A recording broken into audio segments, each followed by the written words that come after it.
Hello दोस्तों, मैं RV sir classes में आप सभी का स्वागत करता हूं। तो जैसा कि कल हमने देखा था मोललता, मोलरता और मोलंस, जिसको मूल प्रभाज भी कहते हैं। तो ये तीन टॉपिक हमने कल के वीडियो में कवर किया था। तो जिन लोगों ने वो वीडियोस नहीं देखी है, कृपया जाके उसको पहले देखकर आइए, क्योंकि वो न्यूमेरिकल करने के लिए बहुत ही ज़्यादा इम्पोर्टेंट है।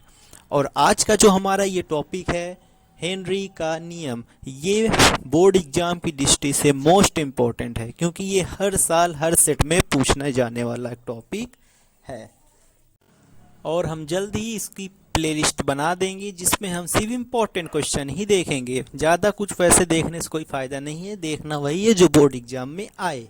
ठीक है, तो आज का हम अपना टॉपिक शुरू करते हैं। आज का टॉपिक था हेनरी का नियम। तो हेनरी का नियम कहता है, इस नियम के अनुसार, किसके नियम के अनुसार? हेनरी के नियम के अनुसार। हेनरी के नियम के अनुसार स्थिर ताप पर गैस की द्रव में जो विलयता है वो दाब के समानुपाती होती है।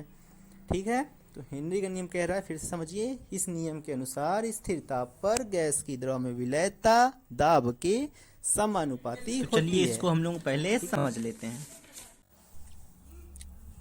चलिए हम लोग इसको पहले एक डायग्राम की मदद से समझते हैं।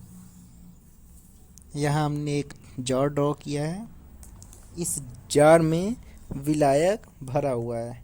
विलायक कल हमने बताया था ना आपको, जिस चीज़ को जिसमें घोला जाता है वो विलायक कहलाता है, और जिसको घोला जाता है वो विलय कहलाता है। यानी जिसकी मात्रा अधिक होती है विलायक, जिसकी मात्रा कम होती है वो क्या कहलाता है? विलय कहलाता है। तो ये एक जार है, जार में हमने CO2 गैस प्रोवाइड कर दी है। नीचे क्या था? विलयन था, यानी विलायक था। तो विलायक में हमने CO2 गैस प्रोवाइड कर दी है, और जो इस पे दाब लगेगा यानी टेम्परेचर, वो कांस्टेंट यानी नियत रहेगा।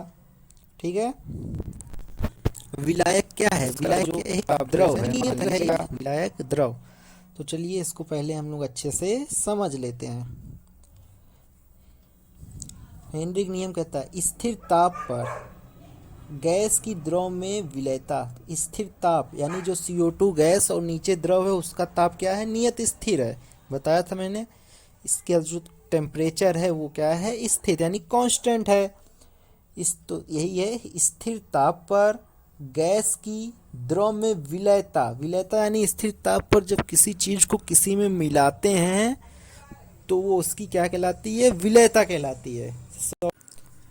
निश्चित ताप पर, ठीक है, विलयता क्या है? निश्चित ताप पर जब किसी चीज को किसी में मिलाया जाता है तो उसकी विलयता कहलाती है। विलयता किसके? दाब के समानुपाती होती है। क्या कह रहा है? विलयता जो है वो दाब के समानुपाती होती है, यानी CO2 गैस और द्रव यानी जो विलायक है उसमें जब टेम्परेचर को हम हाई टेम्परेचर में करेंगे तो CO2 गैस उतनी अधिक मात्रा में घुलेगी, और अगर हम टेम्परेचर लो यानी मीडियम, छोटा मतलब कम टेम्परेचर में कर देंगे तो CO2 गैस उतनी ही कम मात्रा में घुलेगी। चलिए इसको सिंबल को पहले समझ लेते हैं। यम समानुपाती पी के, जब समानुपाती का चिन्ह हटता है तो एक कांस्टेंट संख्या आती है। तो यम इक्वल टू किसके बराबर हो जाएगा? KH into P. अब समझ लेते हैं कि इसका सिंबल क्या है। और ये जो टॉपिक है ये मोस्ट इम्पॉर्टेंट है। मोस्ट इम्पॉर्टेंट है, ये हर साल किसी ना किसी सेट में पूछा जरूर जाता है। हेनरी का नियम, और जो पिछले कल हमने पढ़ा था मोललता, मोलंस, मोल प्रभाज, उस पे से ज़्यादातर न्यूमेरिकल बनने की संभावना रहती है। ठीक है, और इस पे न्यूमेरिकल तो नहीं, लेकिन हाँ ये टॉपिक फिक्स पूछता है, 3 नंबर 2 नंबर में ऐसे ही आता है। तो इसका जो सिंबल समझ लीजिए, जहाँ KH क्या है? घुली गैस की मात्रा है। KH घुली गैस की मात्रा, यम हेनरी नियतांक, P क्या है? दाब। ठीक है, और इसका जो ये पूछने का तरीका होता है, ऐसे पूछता है बोर्ड एग्जाम में कि हेनरी का नियम क्या है तथा इसकी अनुप्रयोग या सीमा लिखिए। तो इसकी अनुप्रयोग व सीमाएं चलिए देखते हैं। हेनरी के नियम की सीमाएं। तो पहला क्या है? यह तनु विलयन पर लागू होता है। हेनरी का जो नियम का पहले सीमा है या तनु विलयन पर लागू होता है। दूसरा, यह उच्च ताप तथा निम्न दाब पर कार्य करता है। बताया था ना, निम्न उच्च ताप, अगर इसका टेम्परेचर उच्च होगा तो जो गैस होगी वो अधिक मात्रा में मिलेगी और इसका ताप निम्न होगा तो गैस कम मात्रा में जाएगी। यह उन गैसों पर लागू होता है जो विलायक से क्रिया नहीं करते। जो विलायक से क्रिया नहीं करते उन्हीं पर ये हेनरी का नियम लागू होता है, और जो क्रिया करते हैं उन पर लागू नहीं होता है। ठीक है,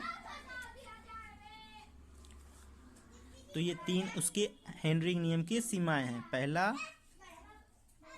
दूसरा और तीसरा।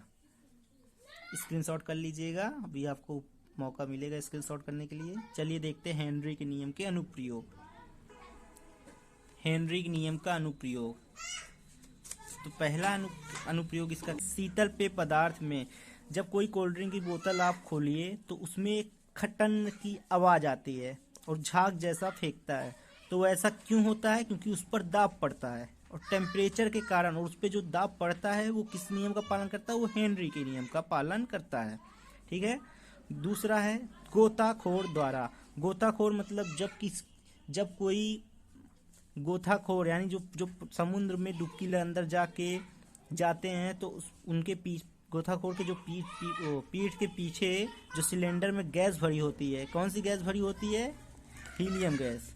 हीलियम गैस भरी होती है, और वो गैस जो कार्य करती है वो किसके द्वारा करती है? हेनरी के नियम के द्वारा करती है। तीसरा, फेफड़ों की क्रियाविधि।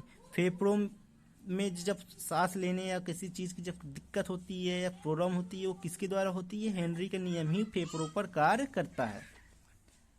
आशा करता हूँ आपको ये समझ में आया होगा। चलिए पहले इसको आप स्क्रीनशॉट कर लीजिए। इसकी पीडीएफ हम इस यूट्यूब चैनल पर, इसी चैनल के डिस्क्रिप्शन में प्रोवाइड कर देंगे। जल्दी से स्क्रीनशॉट करिए। पहला, हाँ ध्यान दीजिएगा, ये बोर्ड एग्जाम में एकदम ऐसे ही क्वेश्चन पूछेगा, या तो सीमा पूछ लेगा या तो अनुप्रयोग, एक चीज जरूर पूछता है।